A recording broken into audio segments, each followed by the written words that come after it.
మరొక్కసారి గురువులందరికీ కృతజ్ఞత తెలుపుకుంటూ, మరి ఈరోజు స్వాధ్యాయాన్ని ప్రారంభించుకుందాం. మరి రామ్‌త చక్కటి సందేశం ఇస్తున్నారు. అనగనగా ఒక బాటసారి ఉండేవాడట. ఓకే. అతను కూడా మీలాంటి మీలాగే అంటే మనలాగానే మీలాంటి అంటే ఇక్కడ మనమే ఇంకా. ఎంత సంపద కావాలి, బంగారు ఆభరణాలు, భవనాలు, ఐశ్వర్యము అవి, ఇవి ఇక ఒక దానితో కాదు. అనేక కోరికలు కలిగి ఉండేటువంటి ఒకానొక అతననమాట. సో, ఇలాగా ఈ కోరికలన్నీ గూడా అతన్ని ఎంతో వేధించేవి. ఆ బాటసారికి ఒక సందేశకుడు కనిపించాడు. ఈయన వల్ల నా కోరికల పరిష్కారం లభిస్తుందని ఆ బాటసారి అనుకున్నాడనమాట. ఆ సందేశకుడిని సమీపించి, "స్వామి, నాకు ఎంతో ఐశ్వర్యాన్ని, సంపదను అన్నీ అనుభవించాలని ఉంది. నాకు రాజ వైభవాన్ని అనుభవించాలని ఉంది" అని ఆ బాటసారి అడిగాడు. ఆ సందేశకుడు ఆ బాటసారిని దూరంగా ఉన్న ఒక పర్వతం దగ్గరికి తీసుకువెళ్ళి, ఆ పర్వతం పైన రప్పలు, గడ్డి ఉన్న ఒక కుటీరాన్ని నిర్మించు. ఆ తర్వాత నువ్వు కోరుకున్నవంతా సాధిస్తావు అని చెప్పారట. ఓకే. ఒకానొక మనలాగే అనేక కోరికలున్నటువంటి ఒక వ్యక్తి సతమతమైపోతూ ఒక బాటసారికి మరి ఒక సందేశకుడు అంటే ఒకానొక గురువనుకోండి. కల్పించగానే ఇలా చెప్తే "నువ్వు ఆ పర్వతం పైకెళ్ళి అక్కడ ఒక కుటీరాన్ని నిర్మించుకో" ఆహ్, అని చెప్పారనమాట. సందేశకుడు ఒకానొక పెద్ద జ్ఞాని. ఎవరైతే ఈ యొక్క బాటసారికి కనిపించిన ఆ సందేశకుడు ఒకానొక జ్ఞాని. ఆనాటి ప్రజలు ఆయన దగ్గర ఎన్నో సలహాలను తీసుకునేవారు. ఆ బాటసారి కూడా ఎంతో ఉదార స్వభావుడు. ఎంతో పట్టుదల కల మనిషి. ఇక్కడ బాటసారి గూడా చాలా పట్టుదల, అలాగే ఎవరైతే కనిపించారో ఆయన గూడా ఒకానొక పెద్ద జ్ఞాని. ఆ ఊరిలో వాళ్ళందరి యొక్క సమస్యలకి అన్నిటికి గూడా ఆయన్నే వచ్చి అడుగుతూ ఉండేవారు. బాటసారి అన్నింటిని సిద్ధం చేసుకొని తన గాడిద మీద పర్వతం పైకి బయలుదేరాడు. మార్గమధ్యలో ఒక భిక్షగాడు భిక్షాం దేహి అని అడిగాడు. అతనికి ఒక బంగారు నాణాన్ని భిక్షగా వేసి పర్వతం పైకి వెళ్ళాడు. పర్వతం పైనున్న రాళ్ళు, రప్పలు అన్నీ సేకరించి మట్టిని నీటితో ముద్దగా తడిపి మొత్తానికి గోడ కట్టేసుకున్నాడు. వాతావరణం అతనికి చాలా చక్కగా అనుకూలించింది. ఆ గడ్డి అనంతా గూడా సేకరించి చక్కగా ఒక గుడిసె పైకప్పు కూడా వేసుకొని చక్కటి కుటీరాన్ని నిర్మించుకున్నాడు. పర్వతం పైనుంచి చుట్టుపక్కల చూసాడు. అద్భుతమైన దృశ్యాలు. ప్రకృతి ఎంతో మనోహరంగా అనిపించింది ఆ బాటసారికి. ఎంత అద్భుతమైన ప్రపంచము అని అనుకున్నాడు. అదంతా చూసిన వెంటనే అనుకున్నాడు. కొంచెం సేపు సేద తీర్చుకున్నాడు. తన దగ్గర తెచ్చుకున్నటువంటి రొట్టె ముక్కను తిన్నాడు. సందేశకుడు చెప్పినట్లుగా ఇంకా అద్భుతం జరుగుతుందేమోనని అలా ఎదురు చూస్తూ ఉన్నాడు. ఎంతసేపు ఎదురు చూసినా ఏమీ జరగలేదు. నిరాశతో మళ్ళా వెనదిరిగాడనమాట. సందేశకుడి దగ్గరికి వచ్చి ఆక్రోశంతో "మీరు చెప్పింది, మీరు చెప్పింది చెప్పినట్లు నేను చేశాను. కానీ నాకక్కడ ఏమీ అద్భుతాలు జరగలేదు. నేను కోరుకున్నవన్నీ జరగాలి కదా!" అని మన బాటసారి ఎళ్లి మళ్ళా సందేశకుడిని ప్రశ్నించాడు. "ఏంటి మీరు చెప్పారు నాకేమీ దొరకలేదు. ఏంటి?" అని ప్రశ్నించాడనమాట. మరి ఆ సందేశకుడు, ఆ జ్ఞాని అతని వైపు చూసి మళ్ళీ వెళ్లి ఆ కుటీరాన్ని పడగొట్టి రాళ్ళు, రప్పలు, గట్టి, రెల్లును యథాతథంగా ఉంచు. అప్పుడు నీకు కోరుకున్నవి మళ్ళా పొందుతావు అని చెప్పాడు. మళ్ళా ఏం చెప్పాడు ఆ జ్ఞాని, "నువ్వు మళ్ళా పైకెళ్ళు. మళ్ళా పర్వతం మీదకెళ్ళు. వెళ్లి నువ్వు కష్టపడి నిర్మించుకున్నావు గదా! అవన్నీ గూడా మళ్ళా తీసేసి నువ్వెక్కడి నుంచైతే ఏమైతే తీసుకొచ్చావో అవన్నీ మళ్ళా అక్కడ పెట్టేసేయ్" అని అన్నాడు. అతనికి ఆ సందేశకుడిని నమ్మాలని అనిపించలేదు. కానీ అబ్బా! ఏదైనా అద్భుతం జరుగుతుందేమో అని మళ్ళా ఆశతో వెళ్ళి, మళ్ళా మార్గమధ్యలో ఉన్న భిక్షగాడికి తన దగ్గరున్న బంగారం నాణాన్ని మళ్ళా కనిపిస్తే మళ్ళా ఇచ్చాడు. తను కోరుకున్న సంపద, ఆశ్చర్యము, బంగారం లభిస్తుందనే ఆశతో ఆ కుటీరాన్ని పడగొట్టి, మళ్ళా అవన్నీ గూడా వాటి స్థానాల్లో చక్కగా పెట్టాడు. కొంతసేపు విశ్రాంతి తీసుకున్నాడు. నిజంగా దేవుడు అనేవాడు ఉంటే, ఈసారి తను కోరుకున్నవన్నీ పొందాలి. అసలు దేవుడు మనం అంతే కదా! ఏదన్నా అయిందనుకో దేవుడుంటే గనక నాకది జరుగుగాక అని అనుకుంటాం గదా! అలాగే ఆ బాటసారి కూడా నాకీసారి అన్నీ పొందాలి అని ఎక్స్‌పెక్టేషన్‌తో ఉన్నాడనమాట. ఎంతసేపు ఎదురు చూసినా ఏమీ జరగలేదు. మళ్ళా ఎంతో జాగ్రత్తగా రాళ్ళను ఆ! అన్నీ కష్టపడి తీశానే కానీ ఏమీ జరగలేదు. ఇదంతా వృధానా అని బాధపడ్డాడు. పర్వతం పైనుంచి చుట్టుపక్కల అన్నింటిని చూసాడు. అద్భుతమైన ప్రకృతిని చూస్తుంటే ఎంతో ఆనందంగా ఉంది. కానీ తను ఆశించిన అద్భుతం మాత్రం జరగట్లేదు. మళ్ళా తన గాడిద మీద కూర్చొని, మళ్ళా వెనక్కి తిరిగి మరి అదే మార్గం, అదే భిక్షగాడు, మళ్ళా భిక్షాందేహి అని అరుస్తున్నాడు. బాటసారి మళ్ళీ సందేశకుడిని కలిసాడు. సందేశకుడు చిరునవ్వుతో మళ్ళా వెళ్ళి అదే రాళ్ళు, రప్పలతో, రెల్లుగట్టితో కుటీరాన్ని నిర్మించు. నువ్వు కోరుకున్నవని మళ్ళా అని మళ్ళా చెప్పారు ఆ జ్ఞాని. మళ్ళా అన్నమాట. మళ్ళా చెప్తే బాటసారికి కోపం వచ్చేసింది.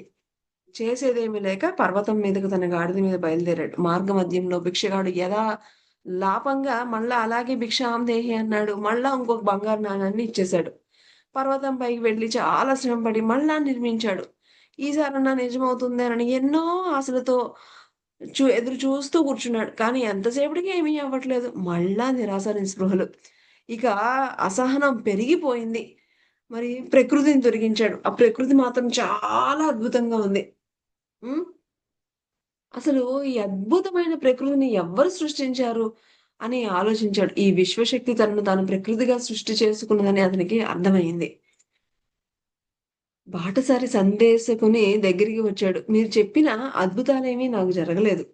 సందేశకుడు మళ్ళా వెళ్లి ఆ కుటీరాన్ని పడగొట్టి రాళ్ళు, రప్పలు మళ్ళా యథాస్థానంలో ఉంచిన మళ్ళా పంపాడు. మరి బాటసారి గూడా పట్టుదల వదలని విక్రమార్కుడు గదా!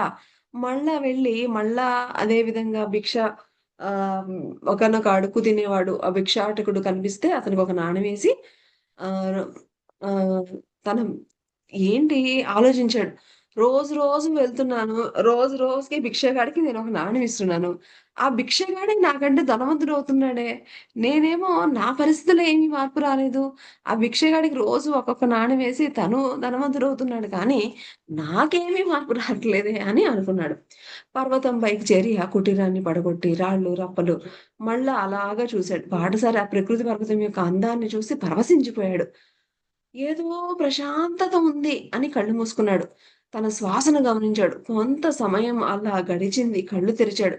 మనసుకు ఎంత హాయిగానో అనిపించింది. ఇంకా కొన్ని సందేహాలు అతన్ని వదిలిపెట్టలేదు. అద్భుతాలు జరుగుతాయేమోనని ఎదురు చూశాడు. కానీ ఫలితం లేదు. సందేశకుడు చెబుతూనే బాటసారి కూడా మళ్ళా పర్వతం పైకి వెళ్లి కుటీరాన్ని నిర్మించడం, పడగొట్టడము ఇలాగా ఎన్ని సార్లు చేశాడట? 10 సార్లు చేశాడనమాట. సో, ఈ విధంగా ఎక్కడమో, దిగడమో, ఎక్కడమో దిగడమే కాదు, అక్కడున్నటువంటి పడగొట్టడం, మళ్ళా నిర్మించడం, పడగొట్టడము ఇలా 11వ సారి పర్వతం పైకి వెళ్లి కుటీరాన్ని నిర్మించిరా అన్నాడు బాటసారితో. మార్గమధ్యలో భిక్షగాడికి యథాలాపంగా బంగారు నాణాన్ని భిక్షగా వేశాడు. పర్వతం మీదకి చేరుకున్నాడు. రాళ్ళు రప్పలతో ఇలాగా 11వ సారి నిర్మించాడు. దేవుడు నన్ను కరుణించడా? నేను కోరుకున్న సంపదను పొందలేనా? అని ఏడ్చాడు. ఎంత సమయం ఏడ్చినా ఎవ్వరూ కనికరించలేదు. ఏడ్చి, ఏడ్చి ఇక లాభం లేదు అనుకుని కళ్ళు మూసుకొని శ్వాసను గమనించాడు. ఎంత హాయిగా ఉంది. శ్వాసను గమనిస్తే అబ్బా! ఎంత ఈ శ్వాసను గమనిస్తే తన లోపల నుంచి ఆనందము తెరలు తెరలుగా వస్తూ ఉందని గమనిస్తూ ఉన్నాడు. అంతరాత్మ ప్రబోధం వినబడుతోంది. అతనికి ఎంతో ఆనందంగా ఉంది. కొంత సమయం తరువాత కళ్ళు తెరిచాడు. తన గాడిద మీద కూర్చొని పర్వతం దిగాడు. సందేశకుడిని కలిసాడు. "మీరు చెప్పిన పని చేశా" అన్నాడు. మళ్ళా వెళ్లి కుటీరాన్ని పడగొట్టి రాళ్ల రప్పలను రెల్లుగడ్డని యథాస్థానంలో ఉంచిరని మళ్ళా చెప్పాడు. పాటసారి అక్కడే నిల్చుని కుటీరాన్ని పడగొట్టి వచ్చాను స్వామి అన్నాడు. అయితే ఈసారి కుటీరాన్ని నిర్మించరా అన్నాడు. కుటీరాన్ని నిర్మించి వచ్చాను స్వామి అన్నాడు. ఈసారి 11 సార్లు ఎళ్ళొచ్చాడు. 11వ అక్కడ కూర్చొని శ్వాసను గమనిస్తూ ఎంతో ఆనంద అనుభూతులు పొందాడు. మళ్ళా ఈసారి వచ్చి అడిగితే మళ్ళా 12వ మళ్ళా వెళ్ళు కుటీరాన్ని నిర్మించు అంటే అక్కడే నుంచుని స్వామి నేను వెళ్ళొచ్చేసాను కుటీరాన్ని నిర్మించేసాను అన్నాడు. అయితే మళ్ళా పడగొట్టు అన్నాడు. అయితే మళ్ళా వెళ్ళొచ్చాను స్వామి మళ్ళా పడగొట్టేసాను అని చెప్పేసాడు. ఆ బాటసారి చెప్పినట్లుగానే పర్వతం మీద కుటీరం పడగొట్టబడుతుంది. మళ్ళీ పునర్నిర్మించబడుతుంది. సందేశకుడు కుటీరాన్ని నిర్మించడం, మరి పడగొట్టడం గురించి చెప్పినప్పటికీ, బాటసారి అవే మాటలు పునరావృతం చేస్తున్నాడు. బాటసారి చెప్పినట్లుగానే పర్వతం మీద కుటీర నిర్మాణం పడిపోవడం సంభవిస్తూనే ఉన్నాయి. సందేశకుడు బిగ్గరగా నవ్వాడు. శభాష్! నీవు కుటీరాన్ని పడగొట్టడం, నిర్మించడం అనే వాటిని నీ ఊహాశక్తితో కలలు కనడం ద్వారా నువ్వు చేసేస్తున్నావు. ఇప్పుడు వెళ్ళకుండానే నేను అన్ని కట్టేసాను, వచ్చేసాను అని చెప్తున్నాడు గదా! అని ఎలా అంటే, నేను ఊహాశక్తితో నేను ఇవన్నీ చేసేస్తున్నాను అన్నాడు. అప్పుడు శభాష్! నువ్వు ఆహ్, పర్వతం మీద అదే జరుగుతుంది అన్నాడు. బాటసారి ఆశ్చర్యపోయాడు. తన ఊహాశక్తి అంత శక్తి ఉందా? తలుచుకుంటే ఆనందంగా ఉంది అతనికి. అదే ఊహాశక్తితో నీ జీవితానికి కావాల్సిన వాటిని పొందు అని అన్నాడు. బాటసారి దృఢ సంకల్పంతో, పట్టుదలతో సందేశకుడి ఆదేశాలను పాటించాడు. తన జీవితంలో కావాల్సిన వాటన్నింటికీ తన ఊహాశక్తితో కలలుగని పొందాడు. ఈ కథ ద్వారా మీకు బోధపడింది ఏమిటి అంటే, బాహ్యంగా ఎంత వెతికినా దొరకదు. మీరు వెతకాల్సింది మీ అంతర ప్రపంచంలోనే అని అర్థమవుతుంది. రాళ్ళు, రప్పలతో కుటీరాన్ని నిర్మించడం అనేది భౌతిక శ్రమ. మరి ఊహాశక్తితో కుటీరాన్ని నిర్మించడం అనేది మనోశక్తితో చేసే శ్రమ. మనోశక్తి ద్వారా అన్నీ సాధ్యమే. ఆత్మశక్తి యొక్క ఒకానొక అంశమే ఈ మనోశక్తి. మీ లోపల ఏది ఉందో అదే బాహ్య ప్రపంచంలో భౌతిక సంఘటనలుగా వాస్తవ రూపం చెందుతుంది. మీకు ఎంత సంపద కావాలో, భౌతిక సంపదలు ఏమైనా కానివ్వండి, మరి అన్నిటిని లక్ష్యాలు ఎంచుకొని కలలు కనండి ఫస్ట్ అని చెప్తున్నారు. ఫ్రెండ్స్ మరి ఆహ్,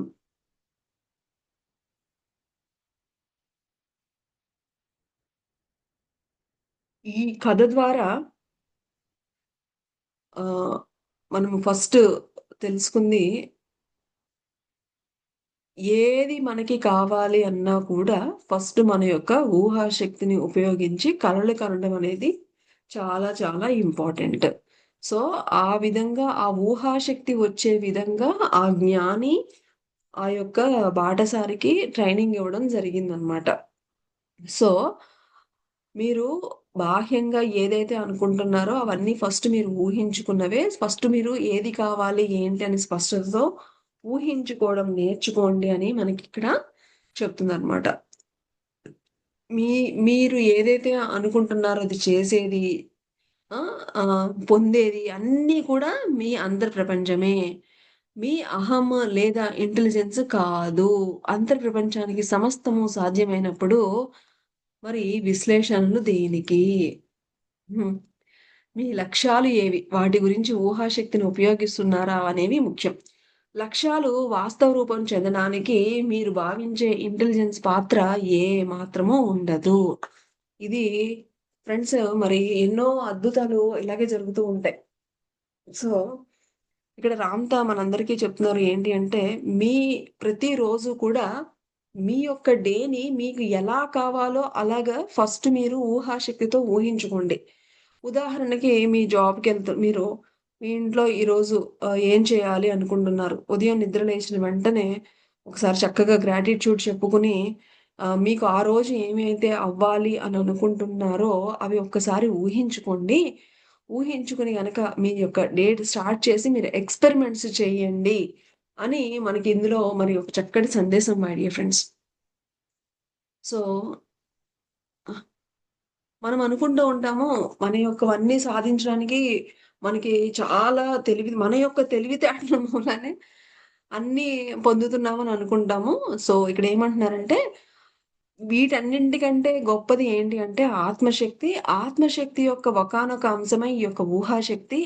కాబట్టి మీ యొక్క లక్ష్యాలను పొందడంలో మీ యొక్క ఊహాశక్తిని మీరు ఎంత బాగా వినియోగించుకుంటే, మీకు అది అంత బాగా సహాయం చేస్తుంది అని మరిక్కడ రామ్‌తా మనకి చెప్తున్నారు.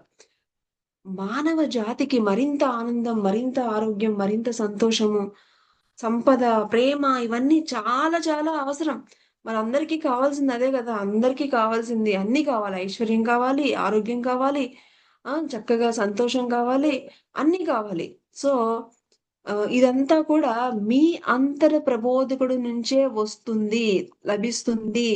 మీరు కోరుకున్న సమాచారమంతా మీ అంతర ప్రబోధ నీ నుంచి ఇవ్వబడుతుంది. మీ జ్ఞాన విస్తరణ పెరిగే కొలది మీరు ఆకాంక్షిస్తున్న వాటన్నింటినీ కూడా మీ అంతర ప్రబోధకుడు అందిస్తూ ఉంటాడు. సీక్ ఫ్రమ్ వితిన్, మీ అంతర ప్రపంచం నుంచి రాబట్టండి. ఇది జీసస్ చెప్పినటువంటి ఒకానొక అద్భుతమైనటువంటి వాక్యం. సో, మీ అంతర్ ప్రపంచమే ఉంది. ఫ్రెండ్స్, మనకి ఈ అంతర్ ప్రపంచం గురించి ఎప్పుడు వింటూనే ఉన్నాం. కానీ ఎక్స్‌పెరిమెంట్స్ చెయ్యాలి. ప్రతిరోజు, రోజు ఒక అట్‌లీస్ట్ ఒక ఎక్స్‌పెరిమెంట్స్. ఈ రోజు నిద్ర లేచిన వెంటనే నాకిది అయిపోవాలి, అయిపోయింది అనుకున్నట్లు ఊహించుకోండి. ఆ రోజు మళ్ళా పడుకునేటప్పుడు మీరు ఒకసారి చెక్ చేసుకోండి. ఈరోజు నేను అనుకున్నట్లుగా అయ్యిందా? అవ్వలేదా? అనేది గూడా ఒకసారి చెక్ చేసుకోండి. ఈ అధ్యాయంలో మీరు ఏం గ్రహించారు? ఐ ఆల్రెడీ హావ్ అనే విషయం ఈ అధ్యాయం ద్వారా, అంటే ఇక్కడ ఏమని చెప్తున్నారంటే, మీ జీవితంలో అన్ని విషయాలకు వర్తిస్తుంది.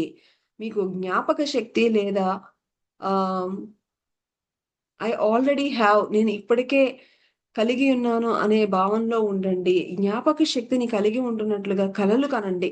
మీకు ధన సంపద అనే భావనతో ఉండండి. ధన సంపదని ఇప్పటికే మీ జీవితంలో కలిగి ఉంటున్నట్లుగా కలలు కనండి. సరి అయిన ఆరోగ్యము, ఆ! అన్నీ గూడా మీకేదైతే కావాలో, మీకు ఆరోగ్యం కావాలా? లేకపోతే మీకు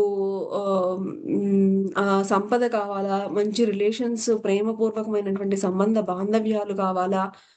ఏమి కావాలో అవి మీరు ఫస్ట్ అన్నీ గూడా కలలు కనండి అని చెప్తున్నారు. మానవునికి ఏ నైపుణ్యమైనా సరే అది అంతర్ప్రపంచం నుంచి అభివృద్ధి చెందాలి. అంతే తప్ప వ్యక్తిత్వ వికాస పుస్తకాల పుస్తకాల వల్ల మీరు ఆచరించకపోతే అందులో ఏమీ ఒరిగేది లేదు అని చెప్తున్నారు my dear friends.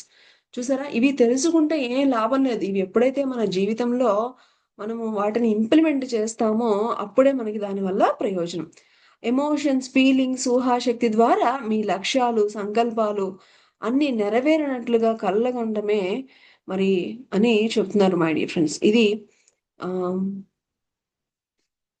So, first మీరు ఆహ్, చుట్టూ పరిశీలించి చూస్తే జీవితం ఒక కలలాగా గోచరమవుతుంది. నేను ఎంచుకుంటున్నది మాత్రమే కలల ద్వారా ఈ భౌతిక ప్రపంచంలో జీవిత అనుభవాలుగా వాస్తవం చెందుతూ ఉంటాయి.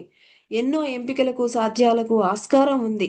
ఏమైనా సరే సృష్టించుకోవచ్చు, సాధించవచ్చు. ఈ మరి అవన్నీ కూడా మీ యొక్క సంకల్ప శక్తిలో ఉన్నాయి అని చెప్తున్నారు.